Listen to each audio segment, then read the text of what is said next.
Njagala oyogere mulo kinali kukoze mulo njagala oyogere kutuula kyakabi nnyo okubeera waneeno yanze nasuze bulungi tuzukuse bulungi oya ne mama Geto naye ndi naye. Mama Geto wasuze otya mukwano? Nasuze bulungi abalabi bafone Emma kiro saa musango Mwe mazino ngenda nawe ani afe wa bucha mama wakwata kakomoka Emma nokakwata nokawani kula kwa byala kutoleka mwe mu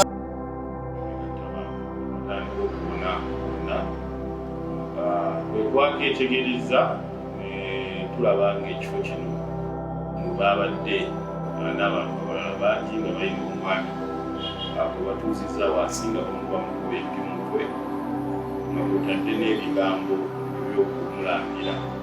Amannya ge tuwuliramu Rock Giant ne Buchaman nga kigambibwa balina enkaayana baliko.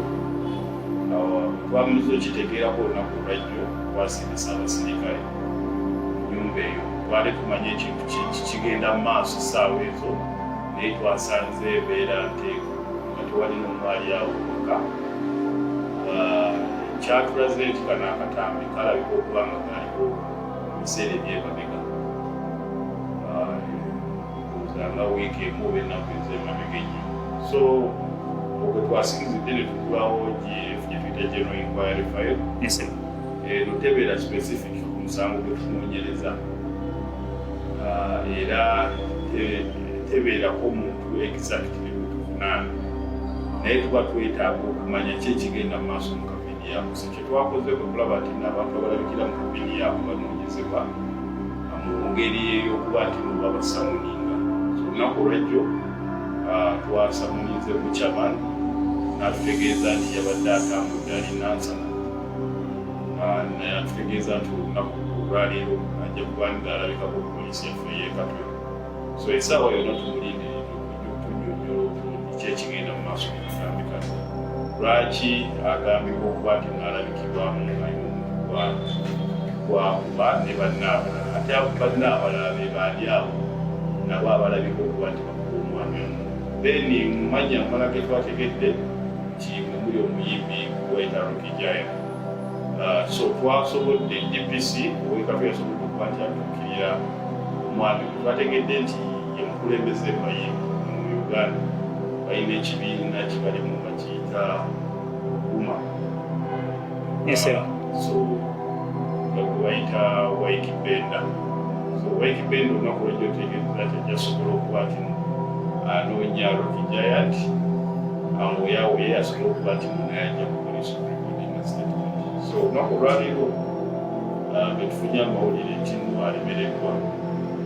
So twagala okuba n'okukozesa n'omusango okutegeeza Rock Giant wenda gyali asobola okuba nti najja ku poliisi naye atuwe statement ku ki ebyagenda mu maaso kampeni yaako. Tusobola okuba nti n'omusango gwennyini gwetuyinza okuba nga tunoonyereza kuba mu ensonga eno wakuba nti muyakubibwa waliwo kirabika.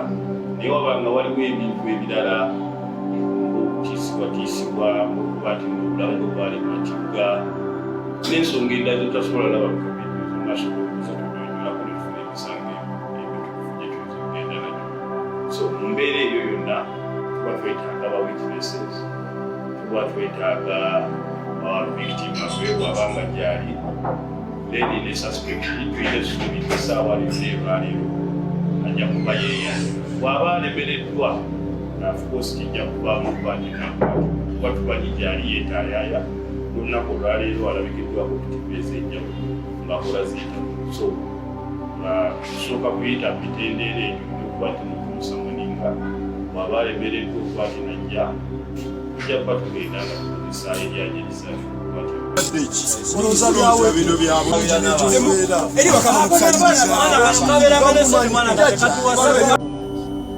Jjajja Butcher wamu kwaba abantu mu ggwanga Uganda betumanyi fo abarepresentinga Geto nti woyogera ku Buchaman ekifaananyi kisooka okujjira nti Geto ogirepresentinga, but what really happened olunaku because video evuddeyo ng'esaturatinga gwe ne muyimbi munno Rock Giant nga kyeka mwafuna obutakkaanya, sooka otuwire what really happened?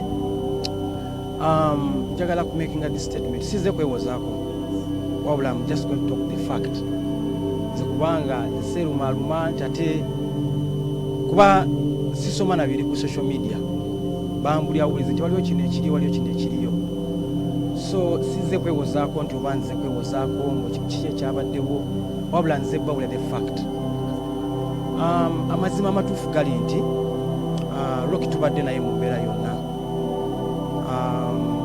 amaze emyaka ng'ebiri nga tuli bakyali ng'abeerawo waneeno ku Barracks naye abantu basuubira ebintu bingi nnyo case from me abantu bonna abasinga obungi bakyali bange abala banyiiga balowooza president yampa ssente empitirivu abala balowooza nze nina okumala ebizibu byabwe byonna balina ebintu bingi balowooza kubanga Rocky mbadde naye okumala ebbanga ddene era tulina emirimu gye tukoze FMB musically era ne waliwo ne videos ezimweraba ku quiz nga mwendi abadde kyali wange nakatera kyali wange naye ebintu bino bimaze ebbanga okuva president bwe appointinga Butcherman a special envoy in the ghettos, the ghetto president abantu bakyuka emitima gyabwe gyendi. Lwaki bakyuka? Kubanga case bobeera n'omuntu nga mubadde yala najja embeera neetereramu okitegeera buli muntu aba alowooza ate gwena okutereeza buli kimu ekiki ate ng'obuvunaanyizibwa bungi nze bankwasa Uganda yonna ghettos okitegedde buli kanaku wano ewaka mba n'emisango kati egyo emisango gyavudde mu ghetto ne gijja wa paka wano beezoloweza mu ghetto wansi ekatwe ne bacommanders abamu badensa okusanga katono omusango guno tegwatandise jjo oba ekikola kyetwalabye kitata tusimire kyatandise kityo okuba nti no yatuuse mu mbeera eyo okubanga jjajja Rocky Giant atuuka okuba nga ayirwa amazzi n'aba nga alyagirwa nga ali mu nnaku bwetyo. Kyatuuseewo bwe kiti mbadde nkuleeta story nga bweri okuva president bwe yappointinga Butcherman abala balowooza president yankwasa ebisawo bya ssente balina kujja buzzi wano ne bafuna kye baagala kati ne baghetto youth abamu bajja wano bangi abajja wano zekana kunfuna karakita z'abantu ez'enjawulo ebizibu eby'enjawulo wano kati nga balowooza nina ssente zentadde mu nnyumba awo nina ebisawo bya ssente sagala kubayamba. Rocky abadde ngambulyamu ebizibu bye ebiseera ebisinga obungi naye nnyamba kyensobola siyamba nti kyonna nkimale sisobola kukimala wabula nange ennyamba kyensobola nga muganda wange nga kyali wange okitegedde kati bwagenda mu ghetto ekatwe asangayo bakomanda bazi ghetto abagamba ye ghetto president